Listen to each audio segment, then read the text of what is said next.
Welcome to the Raptors Show on the Sportsnet Radio Network. Make sure you find the Raptors Show wherever you listen to podcasts and subscribe, and please rate and review the show. Reminder, we're streaming live on Sportsnet's YouTube channel and airing live on Sportsnet 360 Monday to Friday from 2 to 3 p.m. I'm your host, William Liu, and joining me in studio for the first time in 3 weeks is producer and co-host Alex Wong. What's going on, Alex, man? Hey. Happy New Year. Welcome back to the show. Happy New Year.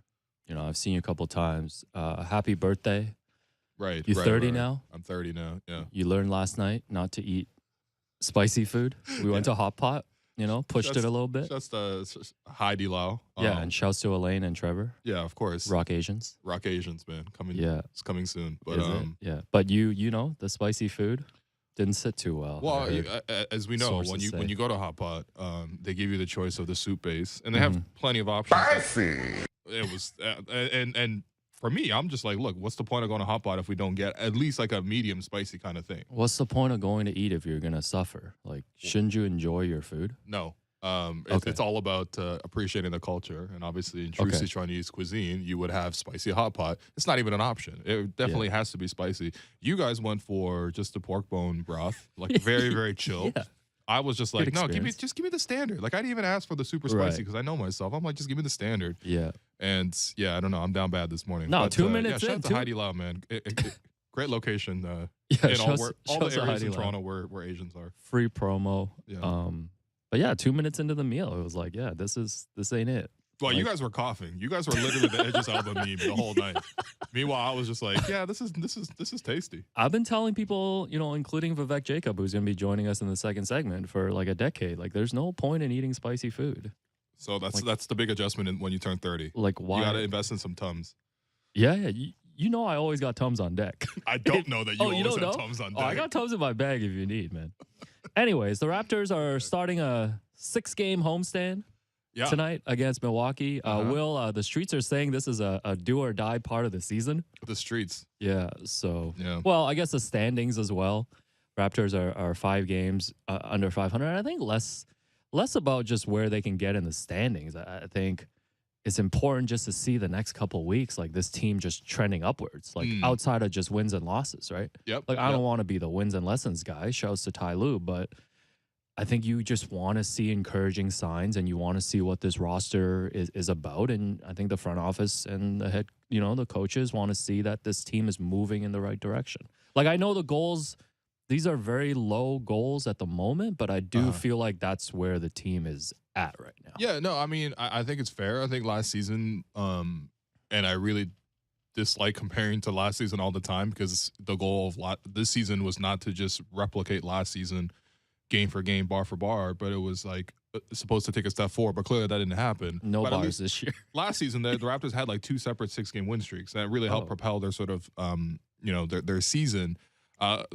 And yeah, I mean, if the Bucks don't have a lot of their guys, including Giannis, on a second half of back-to-back, and then it's the Knicks, and then it's the Trailblazers, the Hornets, the Hawks, and the Knicks, the Bucks coming up, then the Timberwolves, like that's a stretch where the Raptors, if they were a good team, they would propel and get through this stretch, especially if they play with a sense of urgency, especially if they played with complete focus and everyone committed to their roles, then yeah, I think that they can get through the stretch and at least sort of get themselves even on the season. But I think, to me, it's just like, I don't even know what this specific stretch will show you as a front office, because I think the Raptors have already shown themselves to be who they are. So right? you've seen enough. I think it's pretty clear what the season is right now. If Fred is not like fully healthy, and if he can't get back to anything close to fully healthy, then you have a real problem on your hands. You have no second option behind Pascal. Pascal's just kind of by himself out there. Scotty can kind of do it. He's playing point on offense a little bit. He's also screening a little bit. He's finding more of his role. We've had a lot of discussions about this. We don't need to go into too much more. The Raptors are starting back with their starting group again, which I do like. Ultimately, I do like starting your 5 best players. Gary's finding his rhythm, all that kind of stuff. But to me, it's just like you need a number 2 behind Pascal. And OG hasn't really shown that he can do that consistently, right? I thought even in that Pacers game, Fred took a lot of the criticism. I thought OG could have done a lot better in that game, missed a lot of chances. And yeah, for me, it's just like, unless that's solved and unless someone really steps up, and I guess there's a 6-game stretch here where somebody to step up, but unless they show me that, then yeah, the season is kind of limited. Like one of the things I want to talk about with Vivek in the second half here is just sort of looking at the Eastern Conference and what's changed. And maybe the Raptors didn't change so much as like the rest of the East got so much better. Because the way I'm looking at the Eastern Conference, a lot of teams jumped the Raptors, right? Last year, the Raptors ended up 5th in the season. And now they're obviously outside of even just a play-in scenario. We know they're better than that at least. But for me, I'm thinking about like just how much the East has gone better. And yeah, unless the Raptors have a second guy, like we have, like I think in the league right now, there's something like almost 60 players averaging 20 or more points, which is kind of an absurd number when you think about it, right? Because 20 points was always kind of that plateau of like, you know, you're one of those guys, right? When you're in that over the 20-point mark, you're in considered for All-Star, all that other kind of stuff. There's 60 guys in the league, essentially, who are at that level, and the Raptors only have one. You know, like on average, essentially, that means 2 per team. And that doesn't mean that the Raptors don't have guys who are close. OG's close, Fred's close, Gary might even be close if top of my head. But like ultimately, who is going to be that second guy for you? And yeah, unless the front office wants to go out and get that guy, you know, I think they've shown you what they've shown you. Yeah, who's going to be that second guy? Who's going to be your 6th, 7th, 8th, 9th, 10th guy? There is no 10th guy, man. There's a lot of issues with the roster. And, you know, one person who we might not be able to count on during this 6-game homestand is currently under the Raptors Show jinx, and that's our guy, Malachi Flynn. Yeah, I mean, we did pick the exact right time to have Malachi for the interview. This was after the Clippers loss. Yeah. During the holidays. Yeah. And since then, in 3 games, he has 6 points on 2 of 17 shooting from the field, and he's scoreless in the last 2 games. So I think he's the first player to be officially under the Raptors Show jinx. Is that a jinx? I Yeah. mean, what about Utah? His whole career here. All he did was interviews with me, and it didn't happen. The minute we stopped talking about Utah, and this guy's going off, man. this guy became Kevin Durant's sidekick, man. What is going on? It's tough. Send Kyrie to the podium. Anyways, talking about last year, you know, one of the things that we did last year was we had, you know, Faisal Kamisa, Daniel Michaud in here, and we did a bunch of over-unders at the start of the season. And I don't know if you remember, you know, Squid Game was a global phenomenon at the time. Right. You know, this was before you turned corporate and you showed up. And you showed up. It was also the birth of the Derek Brandeo drops. And you showed up in cosplay to the studio. Yeah, it was. You know, I don't think anyone really was convinced by that costume because my Squid Play or my Squid Game costume. Play. I don't know, man. It was a long time ago now.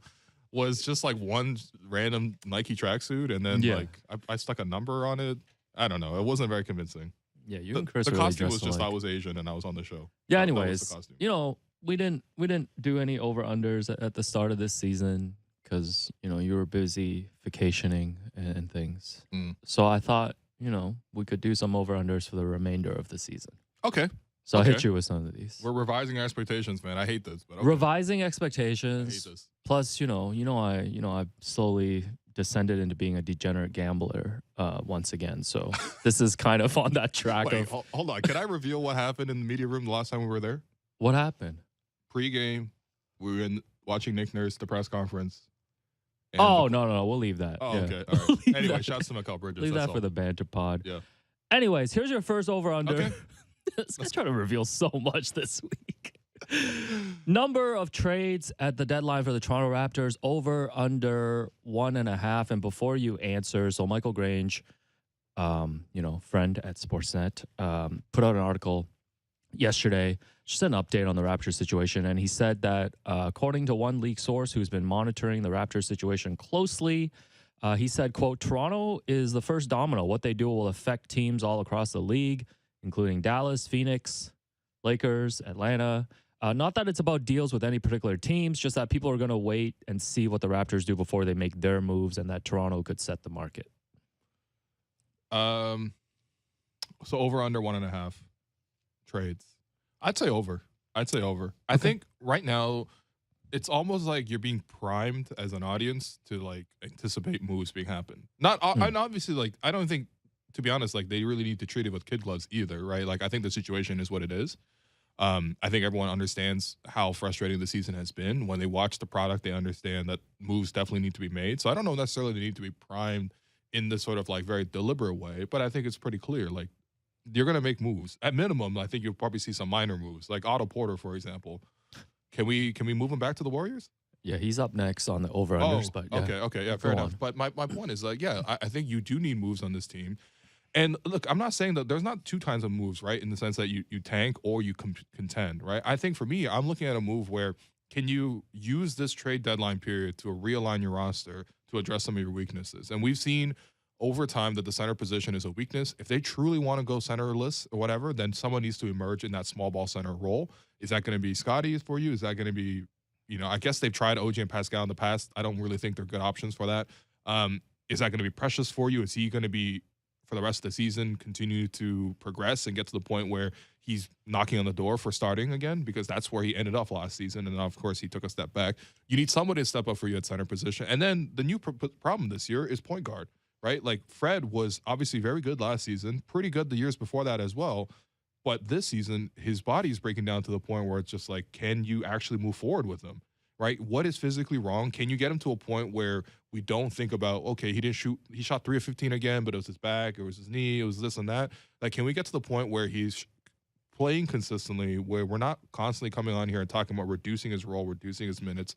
We're not having conversations about free Jeff Dowtin, because otherwise, then we need to get a starting point guard as well. And so can you use this opportunity here to balance and build your roster? To be honest, for me, the Raptors' hardest part is done. You have a really, really talented player in Scotty, and then you have a number one option in Pascal. It's just about how to surround that and balance out the roster and getting guys to buy into the roles and guys who can service those roles on a fully formed basis. And so, yeah, 1.5 trades, I'm taking the over on that.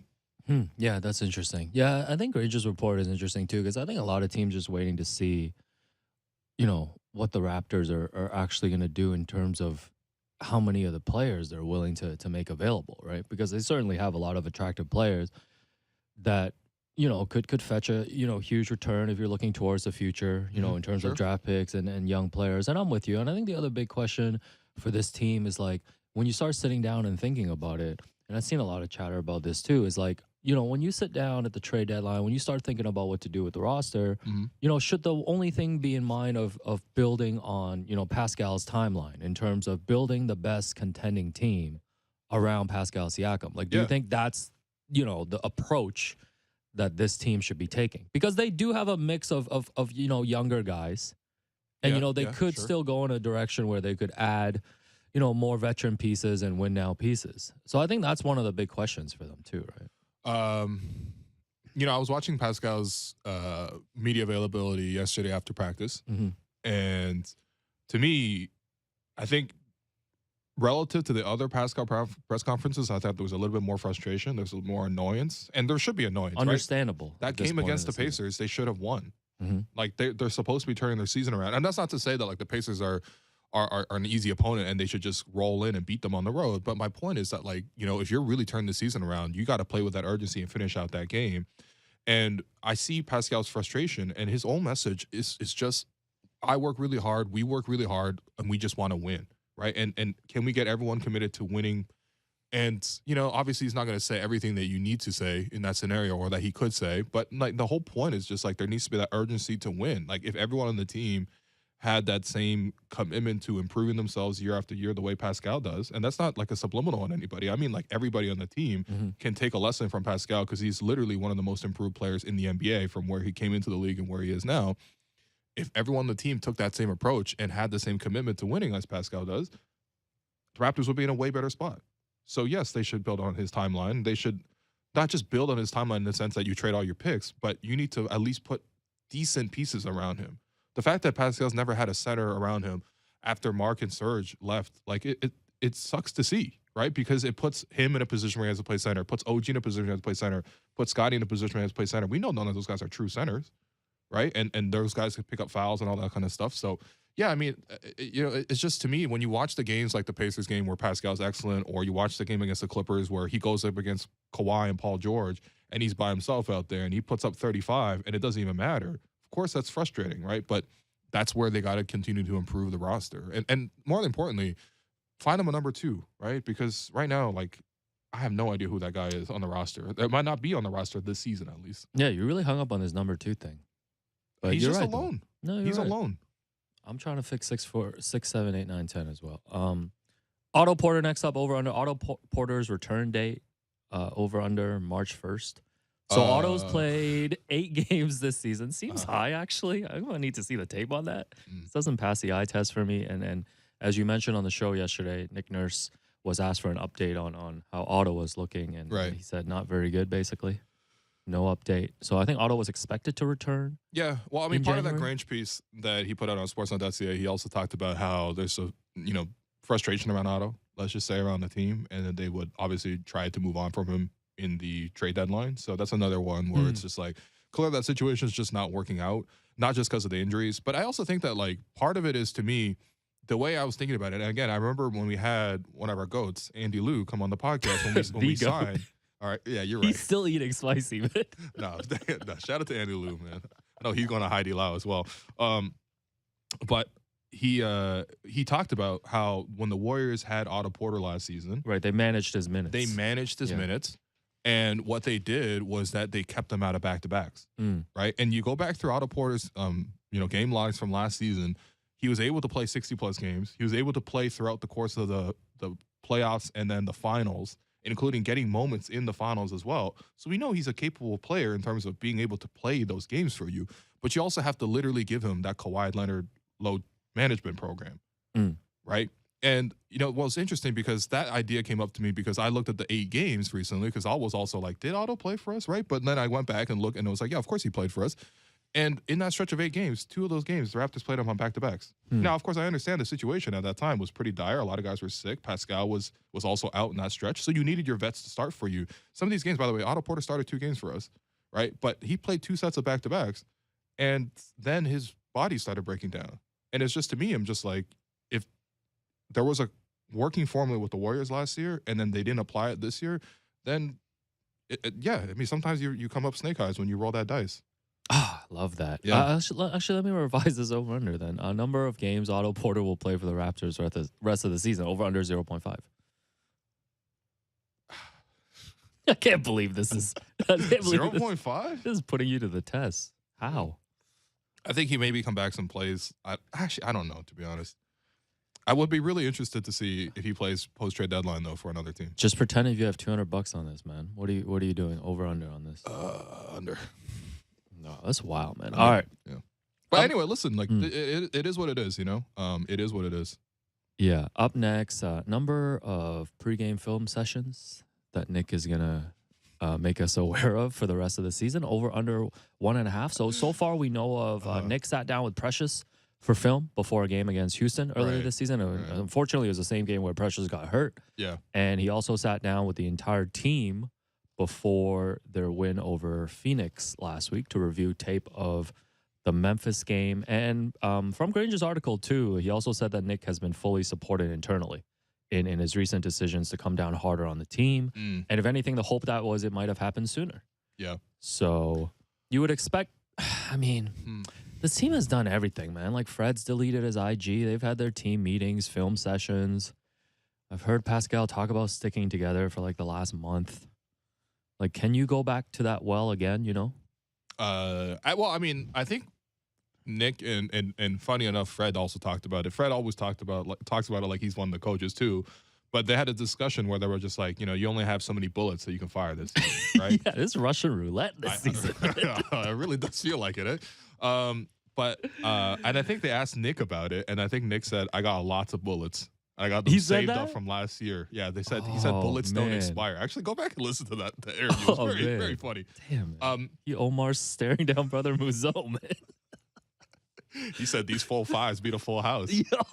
Iconic Omar line, by the way. Catch Nick Nurse tonight at 9 p.m. on CBC's Pretty Hard Cases. I'm catching Nick Nurse tonight at 9 p.m. at Scotiabank Arena. What are you talking about, where he's playing a police officer? Well, that's yeah. Well, what's a pretty hard Joel case? Embiid's been describing the pretty hard case is this Raptors team, but I agree. Film session. Yeah. Okay. So 1.5 seems high. Yeah. Honestly. I mean, look, I like the fact that I think Josh Bloomberg also reported that the fact that Nick over the weekend sat down with coaches and players and went through some pretty intense meetings and some of them were well received, some of them weren't well received. I'm sure like that would be the universal reception. But to me, I'm just like, look, there's only so much that Nick can kind of say about this stuff. Like You're having annual reviews with them, man. It's like, wild. No, I think there's at some points like you got to get guys to buy into their roles and define their roles. Right at the start of the season, it felt like free flowing. Everyone was kind of trying stuff out, and it's like this and this and this, and it's like okay, all right, like OG's trying to do some ISOs. It's just like is that? Do you feel like this team plays together? No. Right? No, I think that's the fundamental thing. And I don't think we dance around it. Like we talk about all the issues. Yeah. But the eye test to me is just that like they just don't play together. And I think that goes back to what Pascal is saying about let's just all get on the same page and prioritize the team. Like yeah, well, you know, I don't know. Look, there's all sorts of stuff happening, right? There's contract years for guys, right, which I don't think is a non-factor in this situation. You have guys who feel like they should take the next step, right? And the reports are kind of what they are, right? Like I think, you know, Scotty came into this year building off of a really strong Rookie of the Year campaign and thought he wanted to take a step forward, right? And of course, a lot of conversation was sort of like, why hasn't that happened? What are the contexts around that? And again, you could put a lot of things around it, but ultimately, like he hasn't necessarily taken that step, and we're hoping to see that happen, right? In the offseason, the conversation with OG was, okay, OG, you know, reports are that he might want a bigger role, and, you know, you heard about trade rumors here and there. Ultimately, none of it came directly from OG, so he was able to disperse that. Remember on Media Day when he was just like, yeah, none of that was from me, so, you know, whatever. Right. But at the same time, you do wonder, does he want a bigger role? Right. And then, of course, Gary's on a contract year. Fred's on a contract year. There's just so many things where it's just like, again, when you have all these agendas, like not even agendas, because that sounds really nefarious. But when you have all these different incentives, right, you need your coach to really lay out and get guys to buy into roles so that they can win. The reason why these guys are going to get paid is because they win more than anything else. Right. And I think that, yeah, I just want to see them sort of focus on getting the result collectively, buy into the roles. And listen, the praise is going to come. Like the Raptors fan base, if they go on a 6-game win streak here, which obviously is a huge stretch here. Yeah, right? Don't bet on it. I'm not betting on that either, by the way. But if they go on this sort of like win streak, people are going to get back on the bandwagon. They're going to support the team. They're going to start pushing guys, right? But at the same time, for me, I'm just like, yeah, I mean, we got to eventually see that, right? The commitment has to be Raptors first, not like player agenda first, not like, you know, this guy first or this other guy first. It's got to be about the team. Yeah, it's like Paul Jones says, you know, winning is the deodorant that fixes all this stink. So how many Sportsnet employees are you going to mention today, man? I don't know. What's give me a Kyle Crabe quote of this. Maybe this is my New Year's resolution. Yeah, Kyle Crabe quote. Thanks for your email, Alex.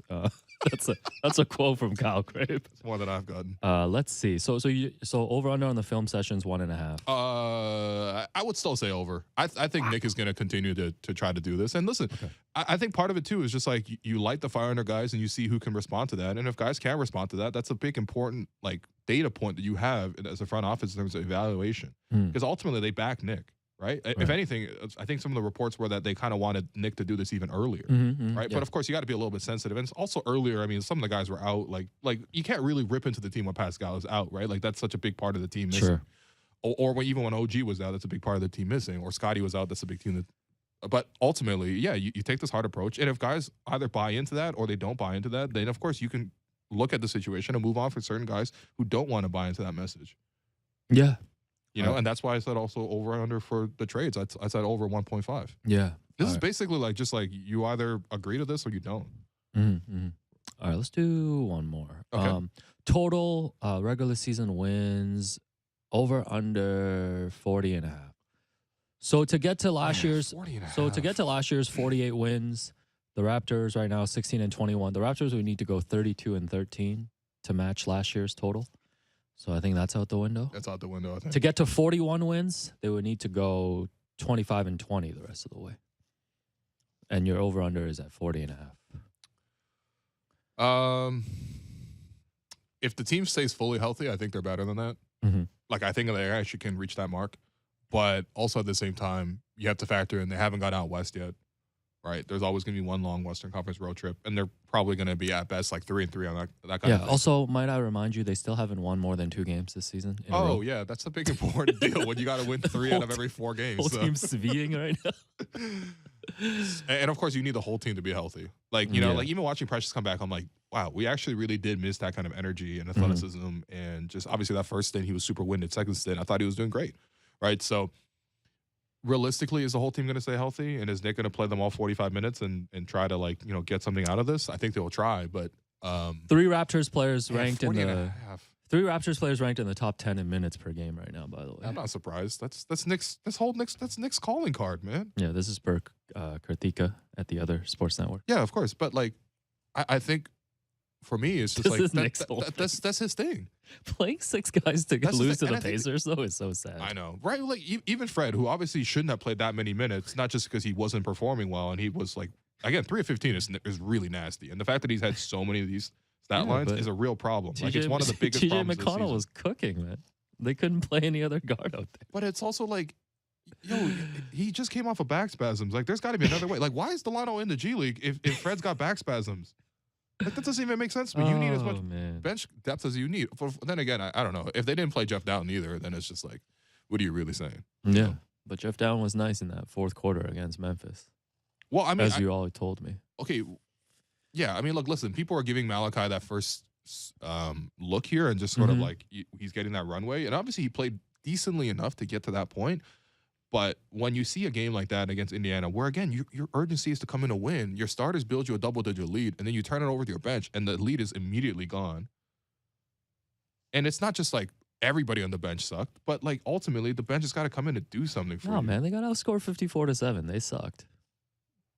Well, what can you do? So we're talking about the starters have all these other issues, and then the bench sucks and all this other stuff. Yeah, 40.5 seems ambitious, man. Yeah. It feels ambitious. I know they're better than that as a team, but the way they're going this Do you season, know that? No. I do know that, Man, I was trying to come in and make you feel better. My bad. Yeah. Is it? Yeah. These were the most optimistic over unders. Sorry, man. Damn, that's a good number. I think you know what? I'm still gonna say over. I still believe in this team. Yeah. Ultimately, I'm an Raptors, optimist. Man. You're a Raptors fan at heart. No, I man. just believe in the talent. Like the talent is good enough to win. Like to be a 500 team with this kind of talent, it's good enough, right? But can Fred stay healthy and finally start to make shots? Because people are losing their patience. Like you saw Fred like tweet out dice emojis. Oh yeah, 3 dice emojis today. Which is like his go-to. That's Nick Nurse playing a guy 40 minutes. Is Fred VanVleet tweeting out 3 dice emojis. You know Fred's going through it. He's deleted. He unfollowed everyone on IG. Of course, he followed. No, he's got you want to dice. just read through his comments? No, Like, I know what the comments look like. Crazy, Yeah. like the amount of like people are just out on him now. Like people are just straight up out on him, and I don't blame them either. Like I get it. Like as a consumer of the product and as a fan of the Consumer team, drop. like. You can't watch 3 of 15 every single game. And it's not fair. every single game, but it's when it happens so often, Mhm. people are really going to key in on this. When you see the stats floating out there that he's got the worst field goal percentage in the league, which maybe it's true, maybe it's not true, but it's definitely really bad. Yeah, 37%. Right? 37% is really bad. Mhm. And people start to get on him, right? People like I saw that he's going to be next on Old Man in the 3. And I like listening to Fred on podcasts, right? I think he's a good speaker. But when you see the reviews on that, it's also just like straight up all pure negativity. Yeah. That's what this. And that's just what this whole situation has come to. No, that's not just fans, man. People are fed up. People are always fed up. People are always fed up. Yeah. Yeah. All right. We'll get Vivek Jacob on the line when we come Can't back. wait. Then. Big B got a great story on Christian Koloko, one of the positive stories this season. Oh, yeah. That was super cool. Everybody should go check that out. So we'll see that. But in the meantime, we're going to take a quick break. I've been your host, Wolu. That's Alex Wong. You're listening to The Raptors Show on the Sportsnet Radio Network.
Welcome back to the Raptors Show on the Sportsnet Radio Network. I'm your host, Walu. I continue to be joined by Alex Wong, and we are joined on the line by Big V, Vivek Jacob of Raptors.com. Big Jake, what's going on, man?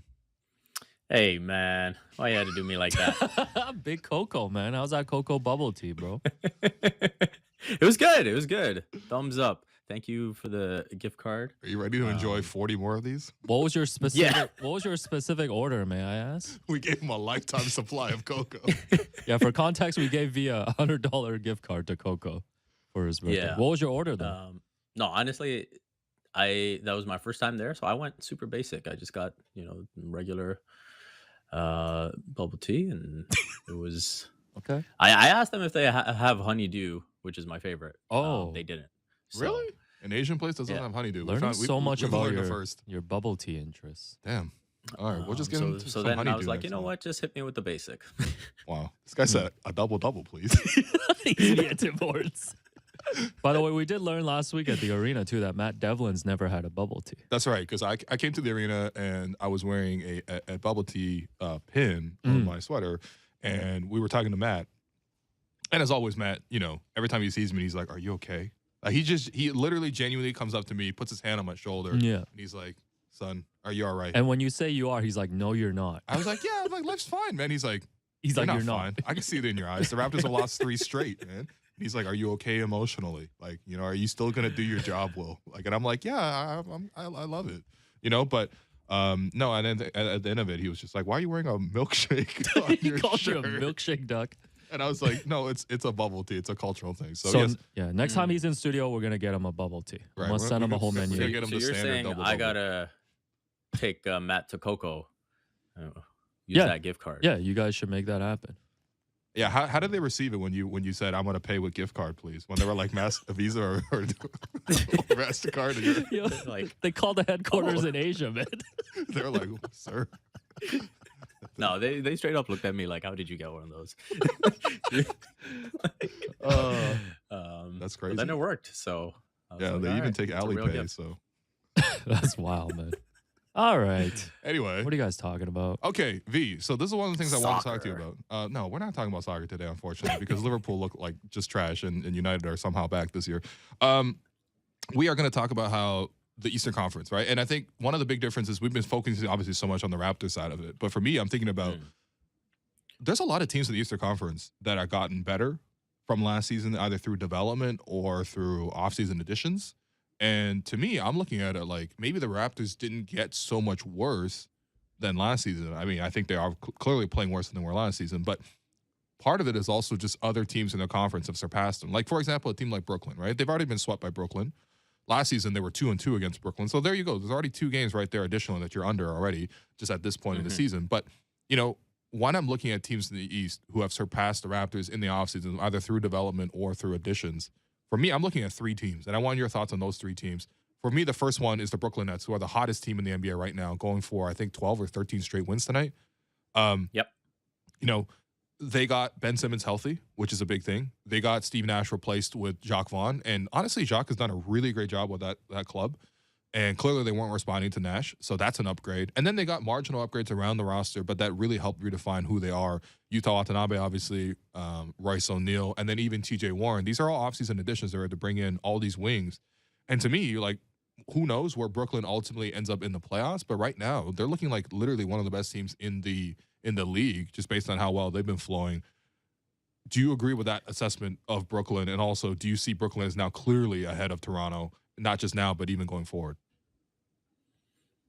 Well, I mean, I don't know about the going forward part, but because it feels like the Nets are always one, breaking news story away from catastrophe. So I will say they're definitely better now. And, looking at this season, you'd have to put them ahead.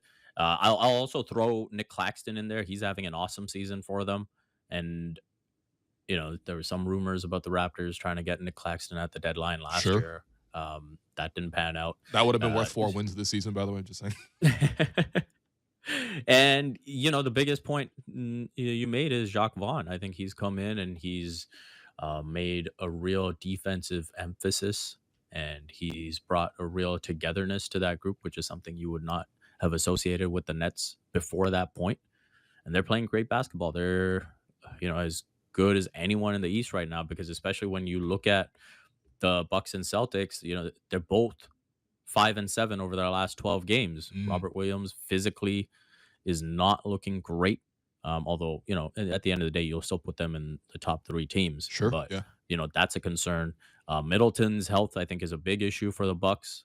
You know, he was amazing on that championship run. Then he goes to the Olympics and wins gold, and his body just has not been the same after that, right? And Hmm. so I think that is a major concern for them when you're looking at the postseason, because we already saw last postseason, you know, as great as Giannis was, it wasn't enough in the end. And so they need Middleton to be healthy.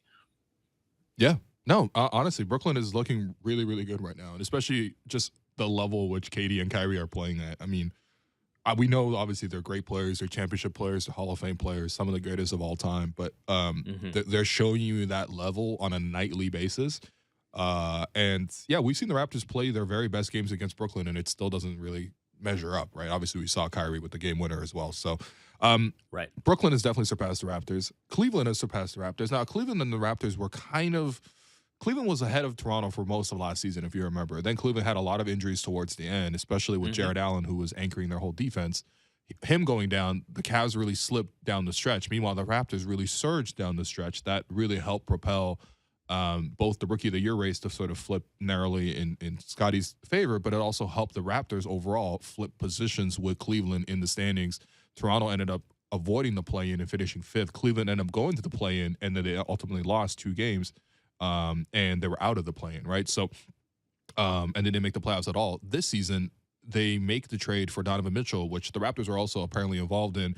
They didn't really go that far down the road, it seemed like. But when you see what Mitchell's been doing this season for them, 30 plus points per game, obviously just scored 71 in a game, including some true heroics to Yeah. force overtime, and then of course to close out overtime as well. Would you agree that Cleveland has also surpassed the Raptors definitively?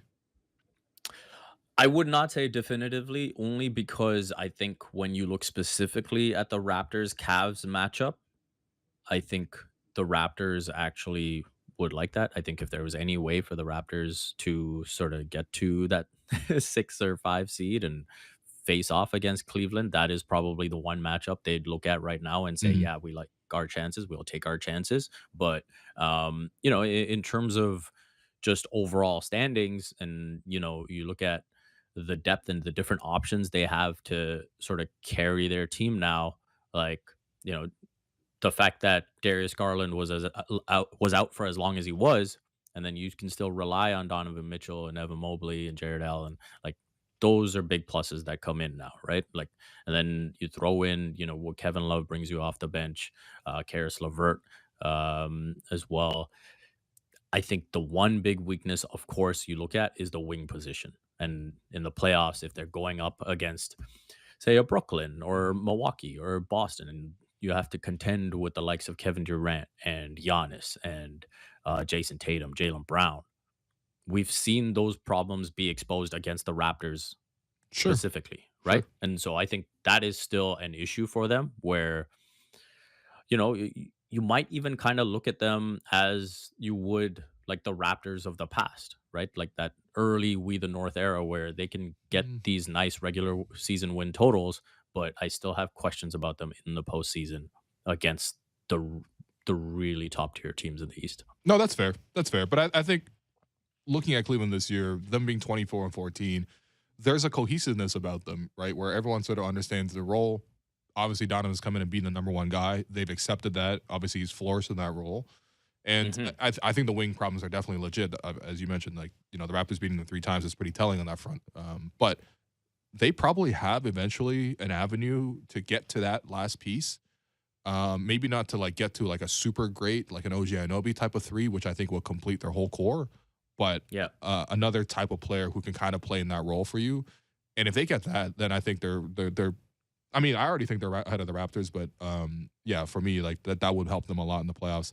Um, Just Indiana's, quickly, yeah, go ahead. the one big thing I will say is like that ability to close games that Donovan Mitchell has given them. Like they are six Yeah, and zero in overtime, right. and the Raptors are 1-6 in games decided by 3 points or fewer. So that's a pretty big swing there when you're looking at records, and Hmm. especially at this halfway point of the season. That's something we've talked about the Raptors half court offense a ton, and when you come down to the stretch of games and you need to, you know, be able to get a quality shot off. And, we saw Blake Murphy put up that stat of how often the Raptors are taking shots in, that 0 to 4 seconds on the clock and how much that impacts, your field goal percentage. Those are things that the Raptors need to address while the Cavs have quite a few reliable options. Mm. Okay. All right. I would still say they're definitely ahead. What about Indiana? Indiana, I mean, They're I coming up. think I'm still, They all a lot yeah, of good young guys. they have a lot of good young guys. We saw that they play with great pace, great energy. Tyrese Halliburton is awesome. Looks like one of the best point guards in the league for years to come. Hmm. And it's going to be about how they build around him now going forward. The big thing to me with them is obviously we know what Miles Turner brings to the table defensively, but he's made a leap offensively, right? Like I think when you looked at the last few years of his career, he was always averaging like 12, 13 points. And, his 3-point percentage wasn't great, always around like 33, 34, sometimes 35. Hmm. And this season, he's up to almost 17 points a game. He's shooting 40% from three. He's getting to the line a career high amount, just over 4 a game. So I think that improvement, again, I credit a lot to Tyrese Halliburton as well Hmm. because of the way he operates with bigs. Like when he was in Sacramento, the chemistry he had with Rashawn Holmes was amazing. Right. And he's kind of brought that now with Miles Turner as well.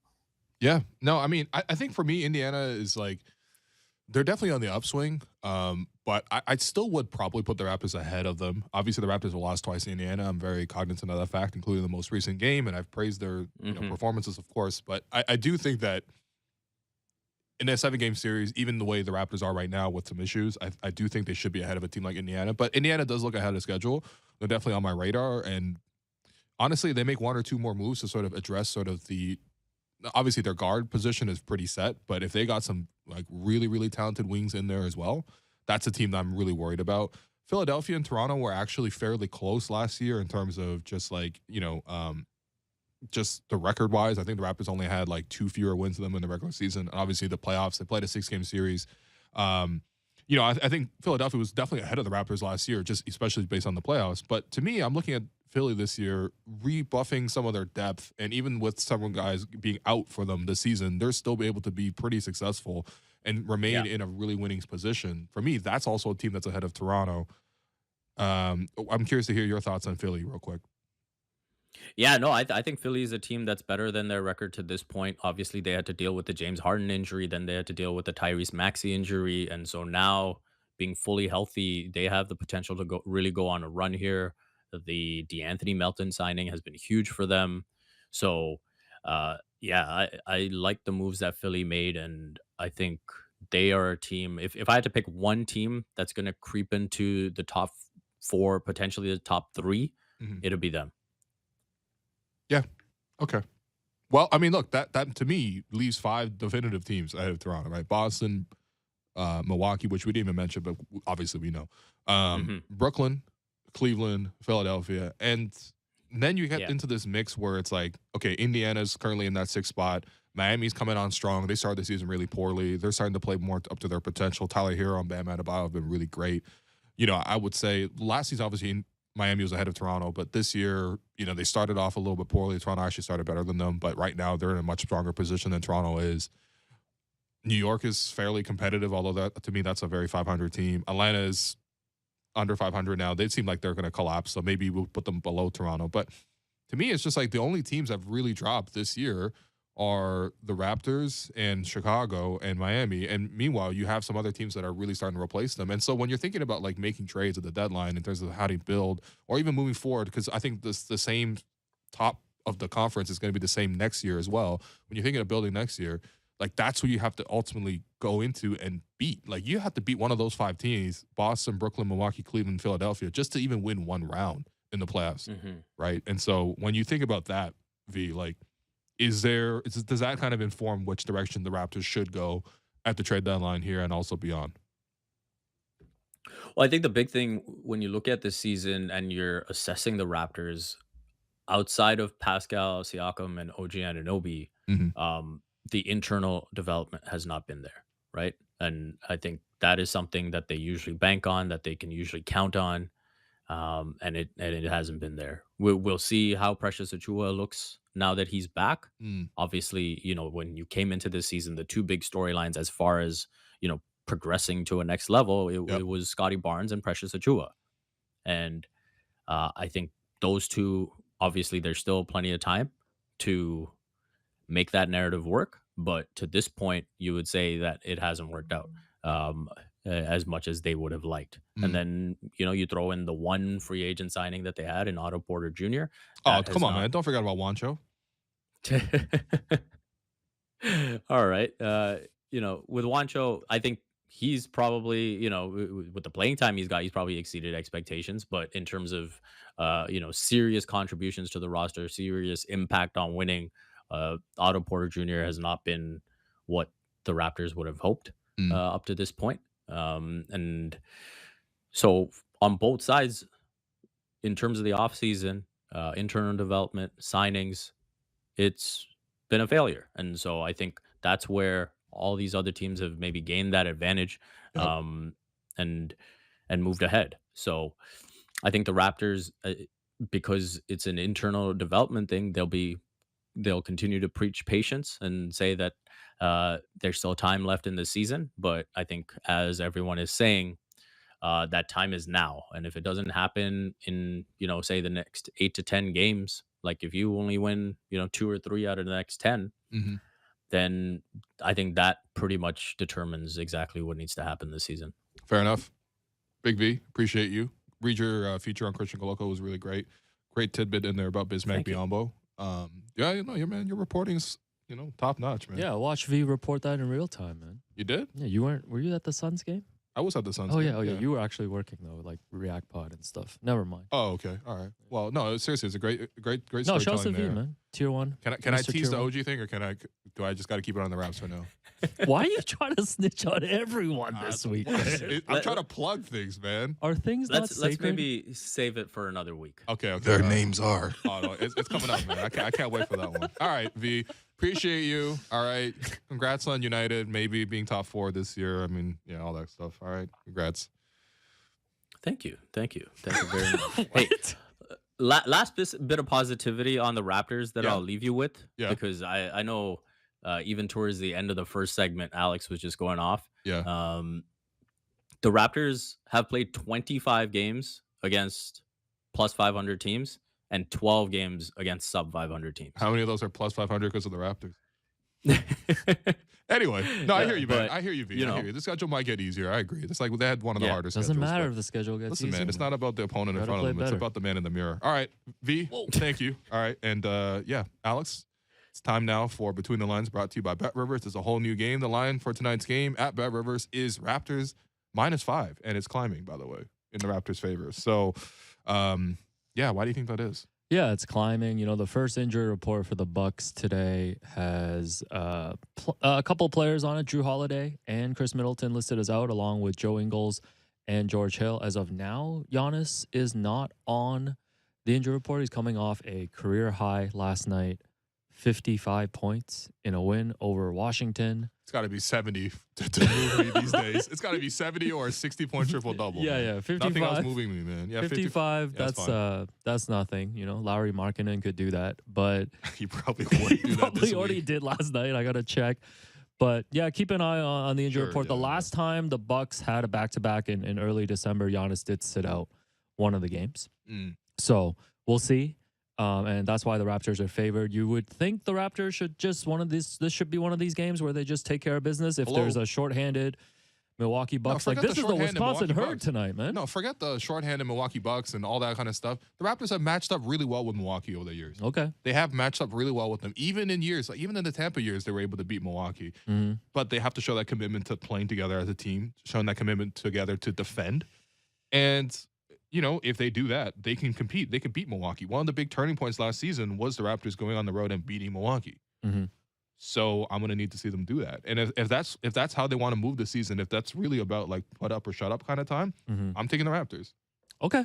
So your pick is the Raps. Yeah. -5. Am I actually gonna put real money on that? Probably not. But my confidence is on the Raptors. No, that's all good. Hopefully Giannis plays. My nephew's first Raptors game tonight. I don't want them to see the Wisconsin herd. They're gonna come out of it being like Bobby Portis is my favorite player. No, also, man. They're gonna see Antetokounmpo. They're gonna get a nothing burger. Serge Ibaka also returning. He did come back last season, but it was in front of an empty arena with the Clippers. Right? Didn't they show the tribute video too? They did show the tribute video. Can we run the tribute video again, but with fans, please? They should run the tribute video again. So hopefully there's something there for Serge tonight, a fan favorite. So Raptors -5. That was Between the Lines, brought to you by Bet Rivers. It's a whole new game. Yep. Bit of an angsty show today. I'm not gonna lie. Yeah, you set the tone, and that's the tone right now. So it's all good, man. No, listen. Just stop snitching. They just got to keep winning. Yeah, you're right. No more snitching. All right, that does it for us today. I'm your host, Will Lou, and you've been listening to The Raptors Show on the Sportsnet Radio Network. Make sure you find The Raptors Show wherever you listen to podcasts and subscribe, and please rate and review the show. Reminder, we're streaming live on Sportsnet's YouTube channel and airing live on Sportsnet 360, Monday to Friday from 2 to 3 p.m. Thanks once again to producer and co-host Alex Wong. Thanks to Big V. Thanks to our board producer, Derek Brandale, and Jennifer Olnick for helping us with the YouTube stream. And we'll be back to talk to you tomorrow.